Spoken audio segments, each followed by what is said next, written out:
Hi, my name is Gabriel, and I have hopes and dreams of becoming a beef rancher someday.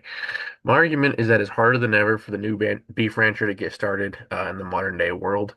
Nobody really ever thinks about what it takes to become a beef rancher and what it takes to get the food on the table at the restaurants, whether it's at In-N-Out Burger, McDonald's, or any other place you want to eat. On the surface, it looks pretty normal, but about 17,000 cattle ranchers go out of business every year in the United States. Why is this? I'm going to discuss the big factors like big businesses, land costs, climate change, and water issues.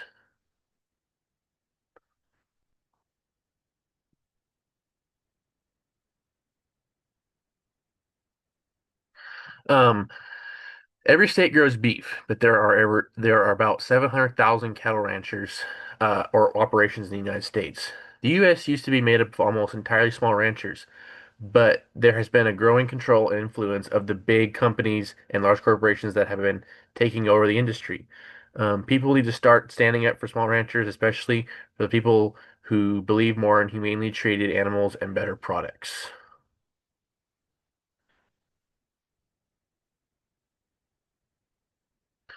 Um, who are the big companies? It turns out the beef industry is dominated by the big four: Tyson, Hormel, National Beef, um, and JBS. The National Beef controls 80% of the beef processing industry.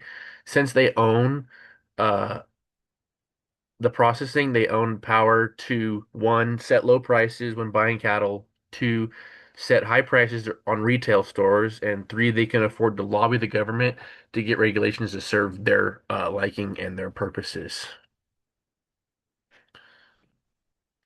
Big businesses have big pockets and big lawyers, and they can size control the beef economy. Big companies can even receive tax breaks and subsidies for those small ranchers may not have access to.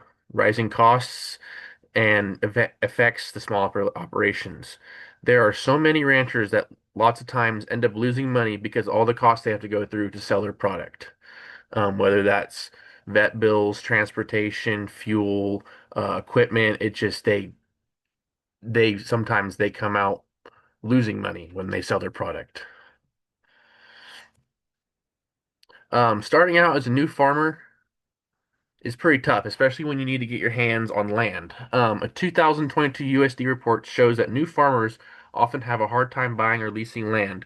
For instance, in the areas where there are new farmers, where more new farmers are trying to get started, the land tends to be more expensive, forcing them to lease or have less cropland available. This makes it harder to make money raising animals or growing crops.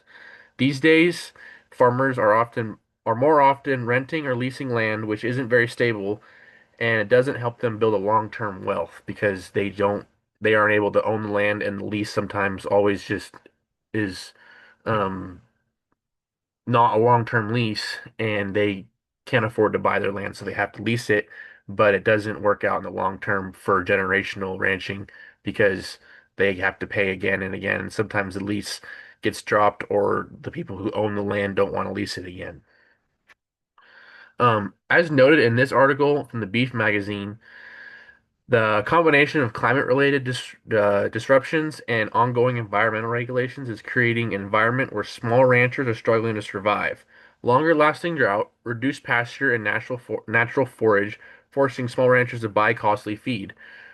When a drought hits, livestock producers ripple the effect for the last years. So basically, when a drought hits, livestock producers uh, get the short end of the stick essentially, and it lasts a really long time.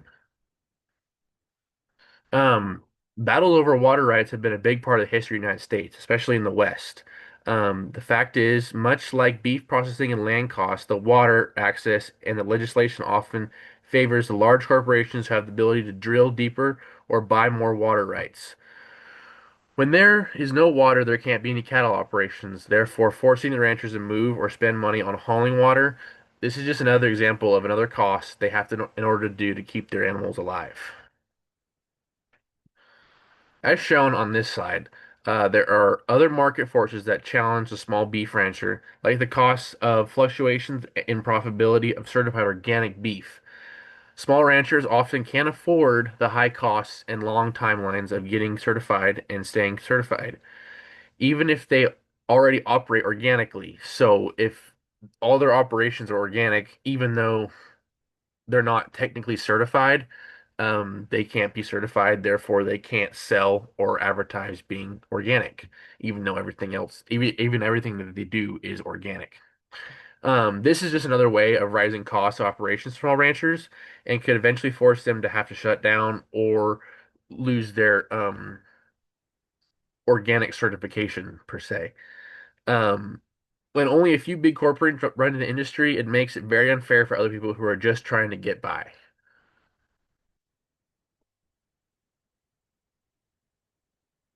Um, Not only the big players in the beef processing portion of the industry, the USDA certified slaughter facilities are becoming more and more scarce, forcing some ranchers to travel hundreds of miles to process their beef legally. Like if they are certified organic, they have to go to a certain um, processing facility. Otherwise, they can't market that product as organic. It also becomes very stressful on the animals, and a lot of times when you transfer animals, they use a lot of weight. So that means that when they lose a lot of weight, when they get to the butcher, they're a lot less than when they said they were going to be. So therefore, they sell a lot less, and they don't make as much money. Um, so yeah. Small ranchers are usually selling their cattle wholesale, where prices have been declining for years. On the flip side, the big businesses have been profiting from higher retail prices. This also seems not fair for the small ranchers who put in much more work and sell a better product to the consumer. What can be done?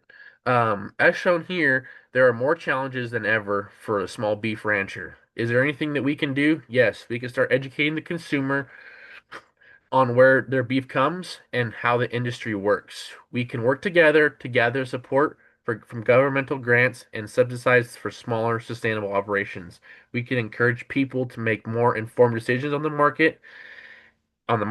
In many ways, the small rancher is an important part of the small communities throughout the United States. If we lose the small rancher, we might lose the soul of America. Thanks.